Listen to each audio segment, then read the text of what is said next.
सभी को जय मसीह की। हम बाइबल को पढ़े समझे और जाने ताकि परमेश्वर की आज्ञाओं को हम समझ सके।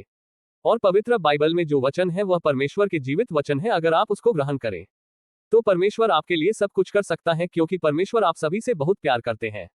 सभी को गॉड ब्लेस यू, आमीन। उत्पत्ति अध्याय 15। एक इन बातों के पश्चात यहोवा को यह वचन दर्शन में अब्राम के पास पहुंचा कि हे अब्राम, मत डर, तेरी ढाल और तेरा अत्यंत बड़ा फल मैं हूं। दो अब्राम ने कहा, हे प्रभु यहोवा, मैं तो निर्वंश हूं और मेरे घर का वारिस ये दमिश्की एलिएजेर होगा, सो तू मुझे क्या देगा। 3 और अब्राम ने कहा, मुझे तो तूने वंश नहीं दिया, और क्या देखता हूं कि मेरे घर में उत्पन्न हुआ एक जन मेरा वारिस होगा।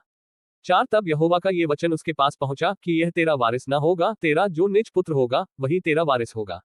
5 और उसने उसको बाहर ले जाके कहा, आकाश की ओर दृष्टि करके तारागण को गिन, क्या तू उनको गिन सकता है। फिर उसने उससे कहा, तेरा वंश ऐसा ही होगा। 6 उसने यहोवा पर विश्वास किया और यहोवा ने इस बात को उसके लेखे में धर्म गिना।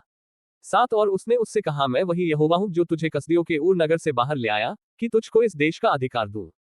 8 उसने कहा, हे प्रभु यहोवा, मैं कैसे जानूं कि मैं इसका अधिकारी होगा। 9 यहोवा ने उससे कहा, मेरे लिए 3 वर्ष की एक कलो और 3 वर्ष की एक बकरी और 3 वर्ष का एक मेंढा और एक पिंडुक और कबूतर का एक बच्चा ले। 10 और इन सबों को लेकर उसने बीच में से 2 टुकड़े कर दिया और टुकड़ों को आमने सामने रखा, पर चिड़ियाओं को उसने टुकड़े न किया। 11 और जब मांसाहारी पक्षी लोथों पर झपटे तब अब्राम ने उन्हें उड़ा दिया। 12 जब सूर्य अस्त होने लगा तब अब्राम को भारी नींद आई और देखो, अत्यंत भय और अंधकार ने उसे छा लिया। 13 तब यहोवा ने अब्राम से कहा, ये निश्चय जान कि तेरे वंश पराए देश में परदेशी होकर रहेंगे और उसके देश के लोगों के दास हो जाएंगे, और वे उनको 400 वर्ष दुःख देंगे। 14 फिर जिस देश के वे दास होंगे उसको मैं दंड दूंगा और उसके पश्चात वे बड़ा धन वहां से लेकर निकल आएंगे। 15 तू तो अपने पितरों में कुशल के साथ मिल जाएगा, तुझे पूरे बुढ़ापे में मिट्टी दी जाएगी।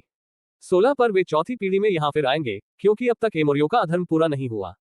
17 और ऐसा हुआ कि जब सूर्य अस्त हो गया और घोर अंधकार छा गया, तब एक अंगीठी जिसमें से धुआं उठता था और एक जलता हुआ पलीता देख पड़ा जो उन टुकड़ों के बीच में से होकर निकल गया। 18 उसी दिन यहोवा ने अब्राम के साथ यह वाचा बांधी कि मिस्र के महान से लेकर परात नाम बड़ेना तक जितना देश है।